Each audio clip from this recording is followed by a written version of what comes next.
Are you getting ready to sit down and mediate your divorce case and you have a narcissist on the other side? Don't do it. Well, at least not until you've watched till the end of this video. By the end of this video, you'll have tools, tricks, strategies, and all of that on how to do that divorce mediation with that narcissist and actually feel in control of the process. Hi, I'm Rebecca Zung, top 1% divorce attorney and the best-selling author of the books Negotiate Like You Matter and Breaking Free, a Step-by-Step Divorce Guide. And I've helped thousands of clients go from drama, trauma, and chaos to step into lives of freedom, possibility, prosperity, and purpose. And I do the same things right here in these videos. So make sure that you hit that subscribe button. You know what to do. Subscribe, hit the notification bell so that you don't miss one single tip, strategy, trick, all of my secrets that I share right here with you on this channel. Now, if you're divorcing a narcissist and you're getting ready to go mediate a case, or even if you're not divorcing a narcissist, but you are mediating a case with the narcissist, maybe it's a former business partner or something, all the same rules will apply here. And so the very first thing that you're going to want to think about is be way over prepared. This is one of the biggest mistakes that I see people make in mediations.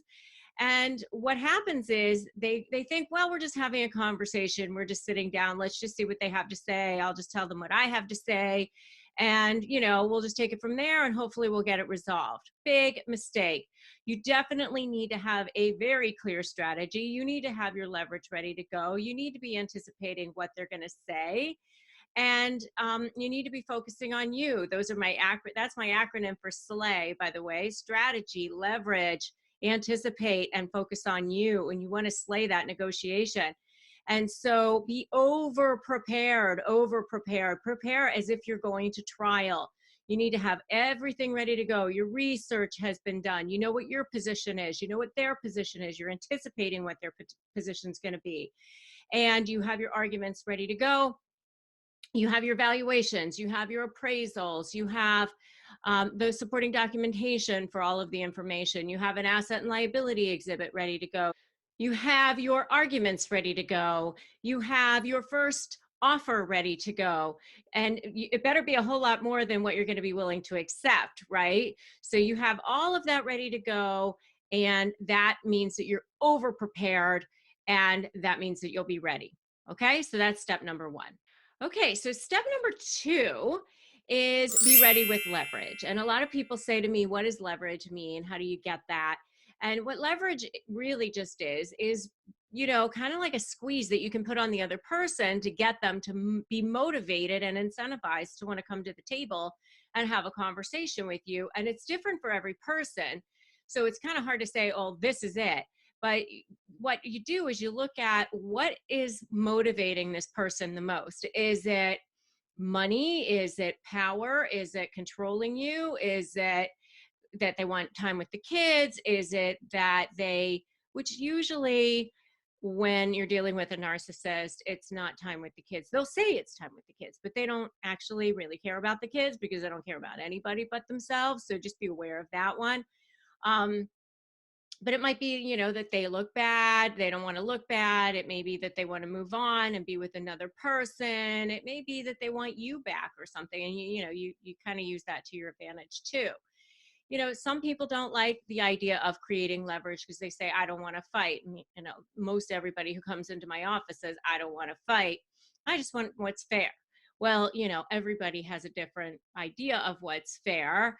And that's what happens. And that's why people end up fighting. Right. So, and especially when you're dealing with a narcissist, because they have these grandiose ideas of what's fair and they bolster their contributions to things and minimize yours. So, figuring out what their leverage is going to be really, really important as well. So that's number two. And number three is don't stay in the same room. A lot of times we start off in the same room, but I really highly suggest that you don't stay in the same room. Sometimes it's easier for the mediator to just give their opening spiel like one time, what the day is about and all about the mediator. I've practiced law for X number of years and I've been mediating for this many years, and here's how many mediations I've done. And, it saves them from having to say it twice. But I don't recommend staying in the same room with someone who can push your buttons, who knows how to get under your skin, and they're really, really good at it. And even, as self-disciplined as you are, and going back to step number one, the more you're prepared, the less emotional you'll be, so the easier the day will be for you. So definitely make sure that you're over prepared.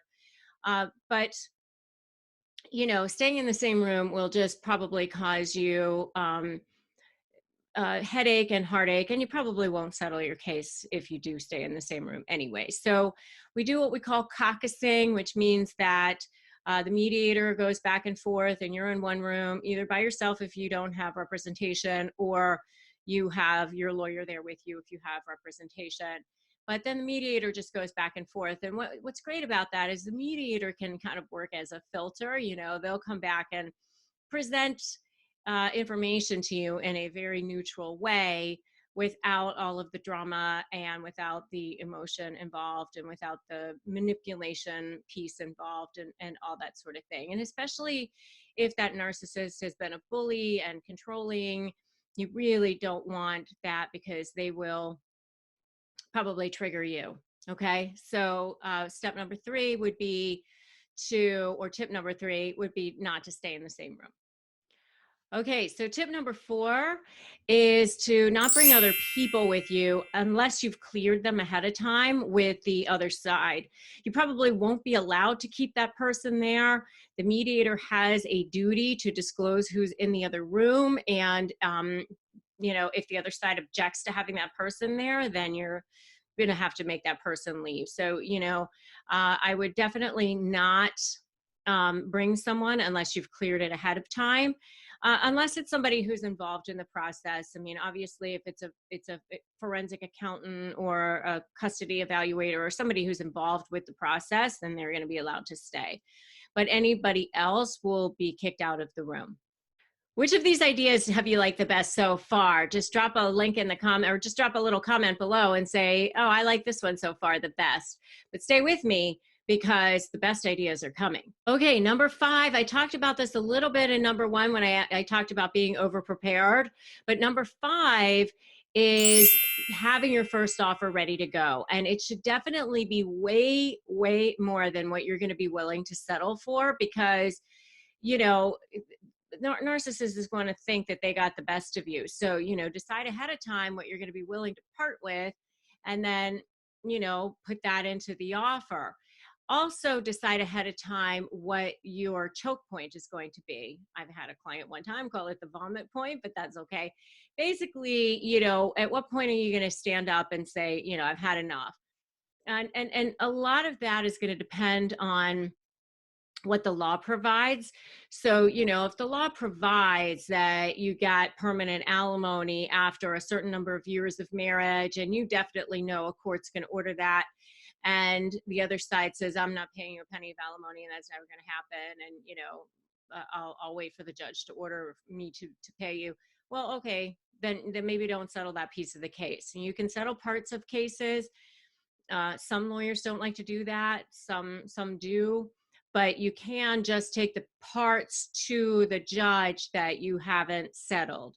Okay, so, but once you have gotten a resolution, and let's say you've given away what you've already decided ahead of time that you were willing to part with anyway, act like that was like the worst thing in the world for you. Like you just cut off your right arm in order to give that person that thing. Because if they think that you got the best of them, or it was okay, you didn't care about giving that up anyway, then they're not going to settle, because they want to feel like they got the best of you. Unfortunately, you kind of have to check your ego at the door when you're dealing with a narcissist like this. Okay, and the last tip is something I've alluded to before, and if you're a regular viewer of my videos, you know that what I'm going to say, right? And that is to keep your emotions in check. It's so, so important, because as soon as you lose your cool, as soon as you are crying, screaming, yelling, screaming back, calling them names, getting down into the dirt with them, then they know that they have you. One of the things that drives a narcissist the most crazy is when you aren't moved by their antics and you don't respond. They can't stand it because, you know, narcissists want attention. They want to know that they have control over you. So stay non-emotional. And of course, it's much easier to do if you're in separate rooms. I have a lot more about this in my videos on how to negotiate with a narcissist and how to negotiate with a narcissist X, which I will drop a link to those in the comments below. And if you are getting ready to mediate with a narcissist, you will definitely want to grab a copy of my Crush My Negotiation Prep Worksheet, which I will drop a link to below. It's totally free and tons of information, so make sure that you grab that. And if you like this video, make sure you like it, share it, subscribe, hit the little notification bell. I upload new videos every single week, and you want to make sure that you're the first one to be notified so that you don't miss one single tip or trick. I am Rebecca Zung, top 1% divorce attorney and the best-selling author of the books Negotiate Like You Matter and Breaking Free, a step-by-step divorce guide. And I share all my secrets with you right here on this channel. And thank you so much for joining me today. And I'll see you next time. Remember that today is a great day to negotiate your best life.